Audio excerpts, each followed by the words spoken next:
আসসালামু আলাইকুম। দেশে নতুন সরকার গঠন এবং দেশ স্বাধীন নিয়ে অনেক ঝামেলা ছিল এবং যার কারণে অনেকদিন ট্যুর বন্ধ, আবার আমাদের ট্যুর শুরু হয়েছে। তো আজকে মিঠামইনে কী খাবার দেওয়া হয়েছে? চা কফি এখানে আছে, পরোটা, পাউরুটি, ডিম, মিক্স ভেজিটেবল, চিকেন, ডাল, ডাল চিকেন দিয়ে তৈরি করা, বেশ সুন্দর সেমাই রাখা আছে, জেলি আছে, বাটার, এটা হচ্ছে হানি, সুন্দরবনের মধু।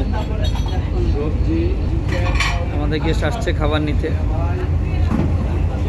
এবং বাইরে অনেক বৃষ্টি হচ্ছে, কারণ হাওরের মজা হচ্ছে বৃষ্টি। বৃষ্টি পাইলে আপনি ঝর্ণাও পাবেন, না বৃষ্টি না পেলে কিন্তু ঝর্ণাও পাচ্ছেন না। আমরা এখন আমাদের গেস্ট খাবার খেতে যাচ্ছে। আরিফ এই যে দেখতেছে, গেস্ট ডাকতে গেছে। হ্যাঁ, এইখানে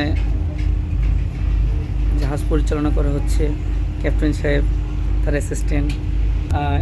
বৃষ্টি হচ্ছে এবং এই বৃষ্টিতে আসলে সবসময় ভালো লাগে। এবং মিঠামইনের এটা হচ্ছে আমাদের সেকেন্ড ফ্লোর বলা যায়, এই আর কি। দোয়া করবেন এবং সবাই আশা করি যে দেশ শান্ত আস্তে আস্তে ট্যুরের দিকে অগ্রসর হয়। ধন্যবাদ।